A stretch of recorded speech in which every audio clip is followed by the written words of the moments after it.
Good morning students. आज हम chemistry in everyday life के अंदर अपना थर्ड पार्ट लेके आए हैं जो है सोप एंड डिटर्जेंट्स। हमारे इसमें दो टॉपिक रहेंगे, सोप क्या रहती है, डिटर्जेंट्स क्या होते हैं। बेटा ये दोनों ही चीज़ हमारी क्लीनिंग एक्शन में मदद करती है या हम बोलें क्लिंजिंग एक्शन में मदद करते हैं। तो क्लीनिंग एक्शन कैसे होता है तो उसके बारे में आज हम डिस्कस करेंगे। हमने कहा हम पढ़ेंगे सोप एंड डिटर्जेंट्स। तो बेटा हमारा पहली चीज़ है सोप होती क्या है। सोप बेसिकली एक सॉल्ट होता है, salt of higher fatty acids.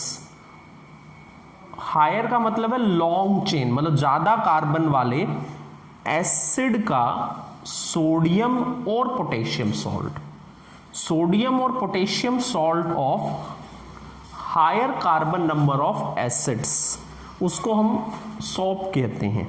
For example acids के अंदर it may be stearic acid 17 carbon वाला या पाल्मिटिक एसिड 15 कार्बन वाला। बेटा ये वाला सोप नहीं है, इससे सोप बनती है अगर मैं H की जगह सोडियम या पोटेशियम रिप्लेस कर दूं तो। अब हम आते हैं सोप की फॉर्मेशन कैसे होती है। बेटा फॉर्मेशन ऑफ सोप को बोलते हैं हम saponification. The process of formation of soap is known as saponification. ये कैसे किया जा सकता है, कोई एसिड का ग्लिसराइल सॉल्ट लेकर, जैसे हमने एक एग्जांपल लिया है C17H35, यही स्टीरिक एसिड का ये एस्टर फॉर्म है, ग्लिसराइल एस्टर फॉर्म, इसको एस्टर लिंकेज कहते हैं। वो एक ग्लिसरॉल का फॉर्मूला होता है CH2OH CHOH CH2H, तो इसलिए हमने बोला glyceryl ester of stearic acid. इसको जब हम एक्वस सॉल्यूशन ऑफ NaOH या KOH डालते हैं तो हमें सोप मिलती है, जो हम यहाँ बोल रहे थे स्टीरिक में सोडियम लगाना। इसको बोला हमने sodium salt of stearic acid और सोडियम स्टीरेट, जो एक सोप का फॉर्मूला है हमारा। एक्चुअली ये बेस करता क्या है, इसको यहाँ से ब्रेक करा देता है और इसके साथ हमारा मेटल सोडियम आ जाता है C17H35 COO COO CO Na 3 times और OH इन ग्रुप्स के साथ लग जाता है। बेटा इसके बाद हम आते हैं जो हमारी सोप इस प्रोसेस के थ्रू फॉर्म होती है, वो सोप हमारी कोलाइडल फॉर्म में फॉर्म होती है, कोलाइडल फॉर्म्स। उस कोलाइडल फॉर्म में जो सोप की फॉर्मेशन होती है उसको हम प्रेसिपिटेट बना लेते हैं बाय एडिंग NaCl। उस तरह से हम सोप को एक्सट्रैक्ट कर लेते हैं और जो सॉल्यूशन के अंदर हमारा ग्लिसरॉल बचता है, इसको हम बोलते हैं ग्लिसरॉल और ग्लिसरीन।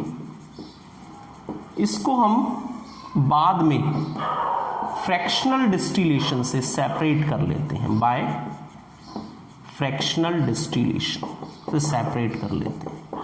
बेटा जो मेरे पास PDF था उसके अलावा ये चीज़ एक्स्ट्रा आप नोट करना चाहें कर सकते हैं। बेटा वैरायटी ऑफ सोप्स अवेलेबल होती हैं, बहुत सारी सोप्स अवेलेबल हैं। हालांकि इन सभी सोप्स जो डिफरेंट टाइप ऑफ सोप्स, सबकी फॉर्मेशंस का तरीका ऑलमोस्ट एक जैसा ही है, बट जैसे काम के हिसाब से इनको medicated soap, toilet soap, paper soap आप बोल सकते हैं। और इसके अलावा आप समझ सकते हैं एक चिप्स, मतलब पर्टिकुलर चिप्स की फॉर्म में सोप आती हैं, ऐसी सोप्स को डिफरेंट टाइप ऑफ सोप्स का हम नाम देते हैं। फिर बेटा एक बात आती है, जो सोप होती है उसका काम क्या है। हमने अभी बोला ये हेल्प करती है क्लीनिंग और क्लिंजिंग एक्शन में।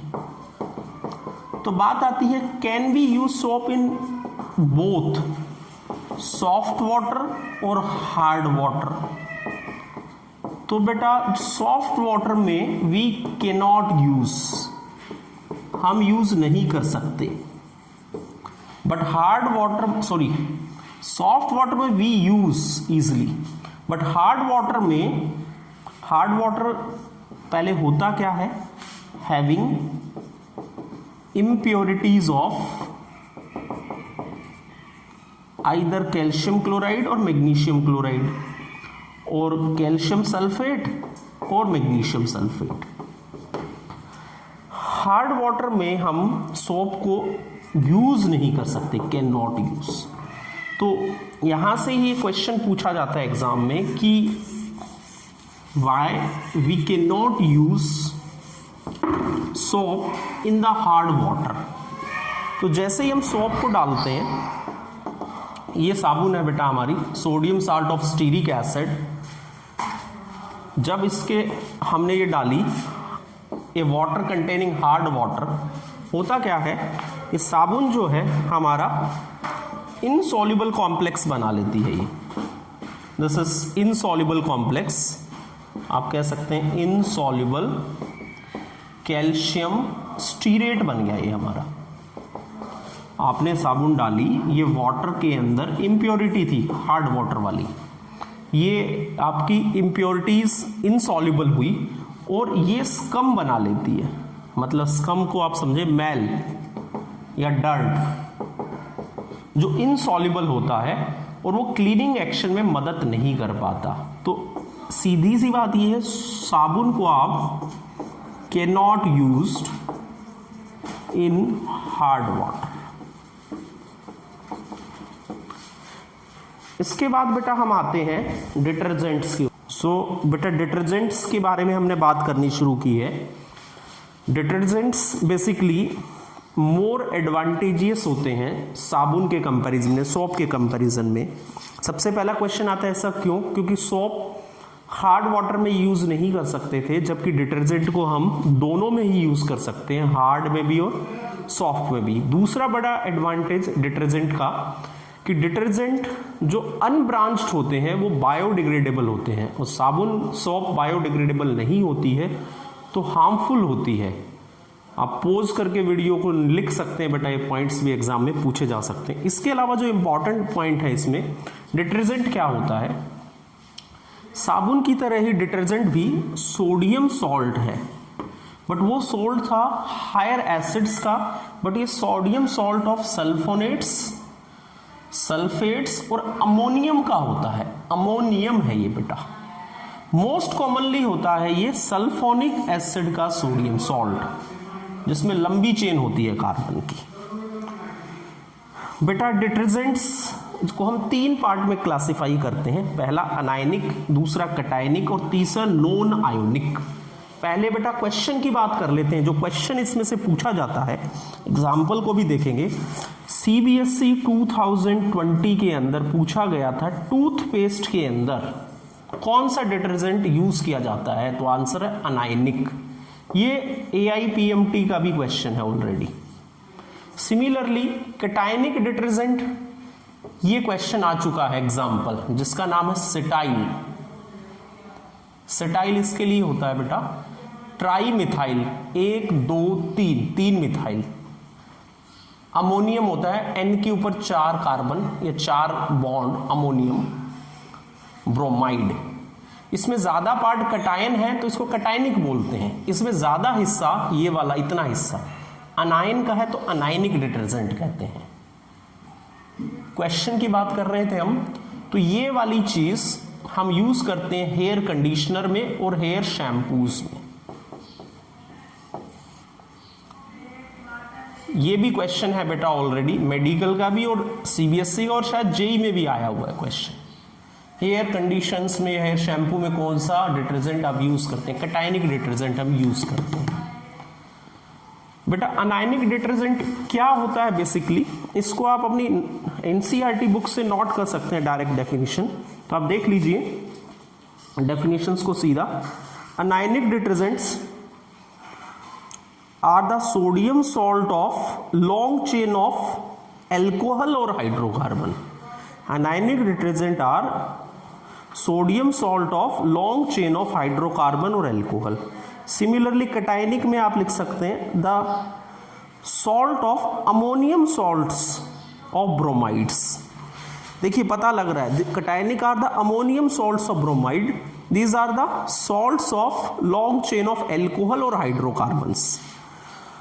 और नॉन आयनिक में आपको डेफिनेशन लिखना है these don't contain any ions and these are used in liquid dish washing. Liquid dish washing में आप इनको यूज करते हैं नॉन आयोनिक डिटर्जेंट्स को। अब बात आती है बेटा कि अभी हम बात कर रहे थे नॉन आयोनिक डिटर्जेंट्स की, तो हमने ये एग्जाम्पल लिखा है इसके अंदर। ये एक ऐसा आयन जो एक ऐसा डिटर्जेंट जो आयन नहीं बनाता। एक बार इसकी फॉर्मेशन देख लेते हैं। अभी हमने स्टीरिक एसिड पढ़ा था C17H35COOH, उसको मैंने इस फॉर्म में लिख दिया, एक CH3 निकाल दिया तो 16 कार्बन रह गए और हाइड्रोजन रह गए हमारे 32, 16 दूनी 32, 35 यहाँ थे, 3 यहाँ आ गए, 32 और 3 35, COOH। ये हमारा होता है poly ethylene glycol, poly ethylene glycol. अब इथाइलिन ग्लाइकोल जानते हो CH2OH CH2OH, इसके अंदर ये यूनिट और होती है CH2OCH2। मैं इस यूनिट की बात कर रहा हूं बेटा CH2OCH2। ये जो यूनिट है इसकी, ये इथाइलिन ऑक्साइड होता है, इथाइलिन ऑक्साइड, इसी से ये नाम है इथाइलिन, पॉली इथाइलिन ग्लाइकोल, इसको मैंने पूरा नाम दिया है।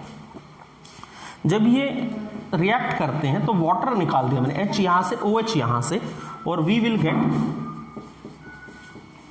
16 COO, इतना हिस्सा मैंने लिखा बेटा। उसके बाद मैंने लिखा CH2CH2ON, देन CH2CH2OH। बेटा ये यही है जो मैंने ऊपर लिखा है, इसको मैंने बताया लिक्विड डिश वॉशिंग में हम यूज करते हैं।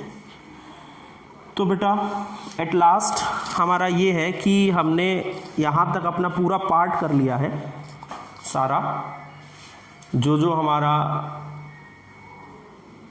ड्रग एंड मेडिसिन था, फूड एंड प्रेजर्वेटिव्स था, एंड हमारा सोप एंड डिटर्जेंट्स था।